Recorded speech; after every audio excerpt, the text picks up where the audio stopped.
10 exercise 5.2 question number 12. Two APs have the same common difference. The difference between their 100 terms is 100. What is the difference between their 1000 term? इन दो AP है ना, दोनों AP का common difference same है, यानी given two APs have same common difference. Then first AP first term A1 मान लिए, common difference D मान लिए, है ना। अब चलिए सेकेंड एपी में फर्स्ट टर्म को A2 मान लिए और CD कॉमन डिफरेंस D दोनों का सेम है, इसलिए DD मान लिए हैं। अकॉर्डिंग टू फर्स्ट कंडीशन कह रहा है ना, इसके 100वें पद का अंतर 100 है, तो निकाल लीजिए। तो अकॉर्डिंग टू फर्स्ट कंडीशन तो हो गया, तो क्या हो जाएगा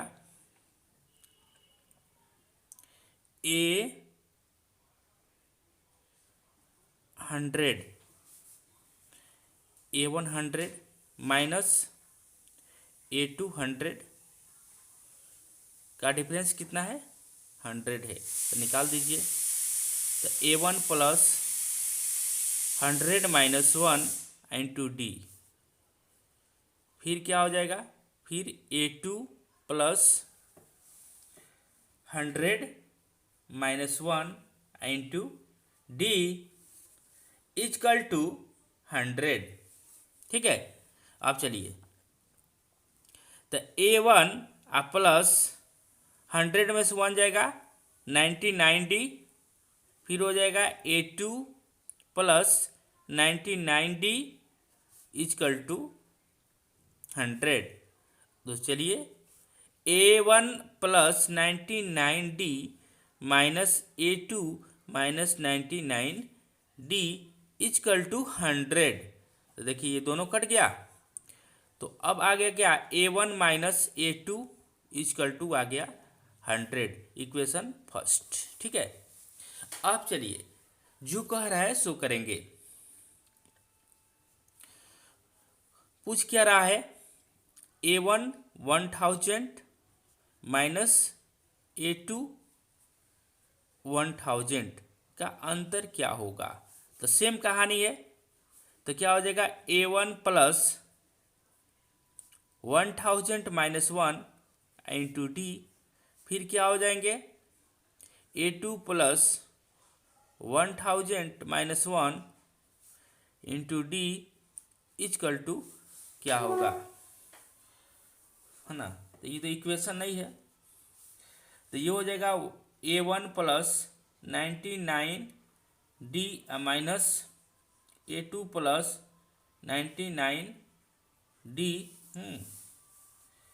इजकल टू हो जाएंगे A1 plus 99D minus A2 minus 99D, ये कट गया, तो ये हो गया A1 minus A2, A1 minus A2 निकल गया।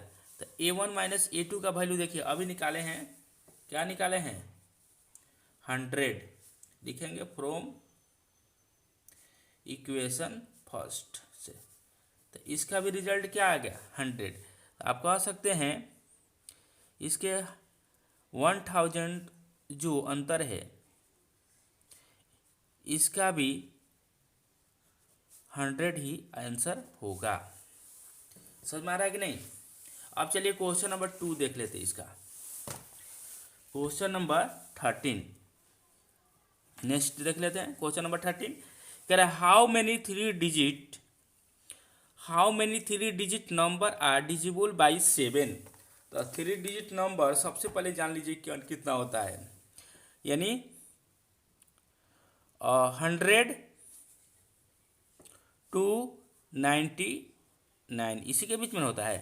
तो आपको हमें बताना है जो 7 से डिजिबल कितने संख्या है, यानी 7 से कौन कौन संख्या कट जाएगी इसके बीच।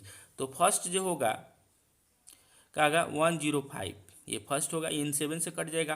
फिर इसमें 7 जोड़ देंगे तो 112 हो जाएगा, फिर 7 जोड़ेंगे 119 हो जाएगा, डैश डैश डैश इसका होगा लास्ट 994 होगा, आप देख लीजिएगा।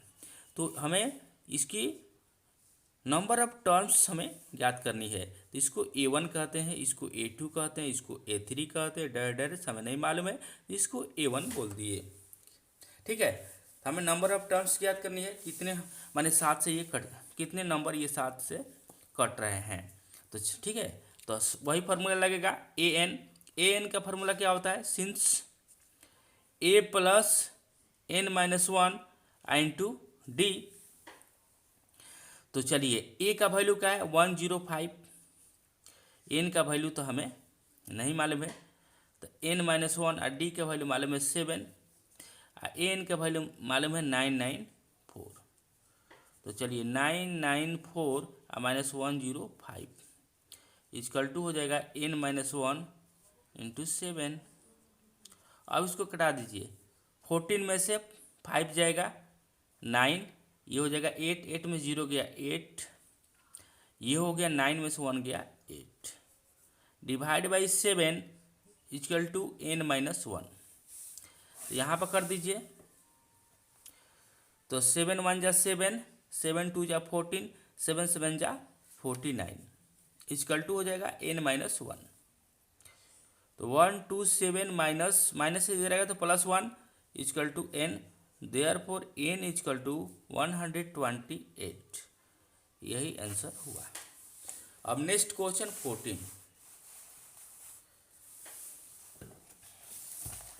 Next question 14, how many multiply of 4 line between 10 और 250। 14 के लिए कह रहा है 10 और 250 के बीच में 4 से मल्टीप्लाई। तो फर्स्ट होगा क्या होगा, फर्स्ट होगा 12, सेकेंड होगा 16, 20 डैश डैश 248 हो जाएगा लास्ट। यानी ये सब का है 4 से मल्टीपल है, यानी 10 और 250 के बीच में निकलना है। तो A1 का ए का वैल्यू निकल गया फर्स्ट टर्म, ठीक है, और डी का वैल्यू निकल गया 4, लास्ट टर्म AN का वैल्यू 248 हो गया। सेम कहानी सेम इसी तरह। तो क्या होगा बोलिए बताइए, वही सिंस AN का फॉर्मूला क्या होता है, A plus n-1 into D. तो AN का वैल्यू है 248 इजकल टू A का वैल्यू है 12 प्लस n-1 और डी का वैल्यू है 4। 248 माइनस 12 n-1 इंटू 4, यानी 236 बाई 4 बाई n-1। 4 5 जा 20 और 4 9 जा 36 equal to n-1, n equal to हो जाएंगे 60। ये हुआ answer. Next question 15। Next question 15 देख लेते हैं। दिया है for what value of n are the nth term of the 2AP इतना इतना इक्वल है। इसका n टर्म 2AP दिया है ना। फर्स्ट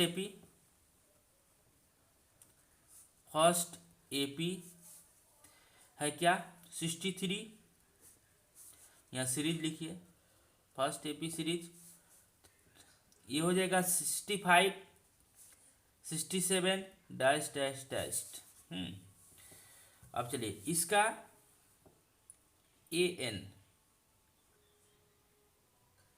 तो 1 लिख दीजिए A1N। अब लिखेंगे second AP series 10 17 3 10 17 dash dash dash A2N।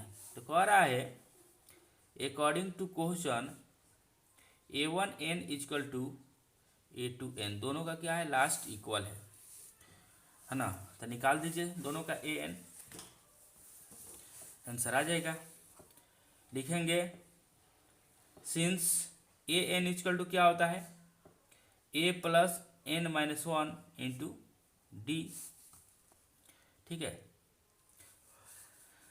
तो निकाल लीजिए A1n निकाल लीजिए। तो इसमें क्या है, फर्स्ट टर्म क्या है, फर्स्ट एपी के लिए 63, n का वैल्यू नहीं मालूम है, और d का वैल्यू क्या है, कितना से बढ़ रहा है, दो को बढ़ रहा है, तो 2 हो जाएगा। यानी क्या हो जाएगा, 63 प्लस 2n-2 यानी 61 प्लस 2n। ठीक है, 61 और 2n हो गया। ये निकल गया A1n का वैल्यू 61 प्लस 2n। ठीक है, एंड A2n निकाल लीजिए। तो इसका वैल्यू वही फार्मूला होगा, A plus n-1 into D. तो इसमें सेकेंड के लिए क्या है, 3 है, फर्स्ट टर्म 3 है, n नहीं मालूम है, और d क्या है, 7 के अंतराल पर ये बढ़ रहा है। तो क्या हो जाएंगे, 3 प्लस 7n-7 यानी 7n-4। अब लिखेंगे according to question A1n equal to A2n, इसलिए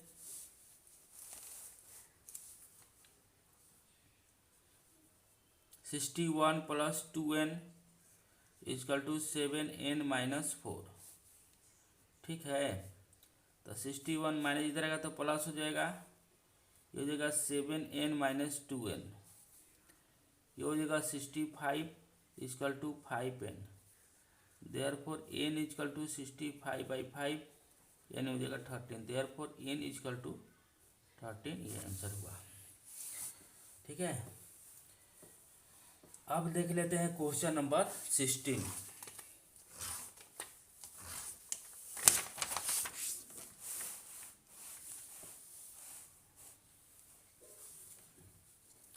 तो यहीं पर छोड़ देते हैं। वीडियो समझ में आ रहा है तो वीडियो को लाइक एंड चैनल को सब्सक्राइब जरूर करें। जय हिंद, जय भारत, वंदे मातरम, भारत माता की जय।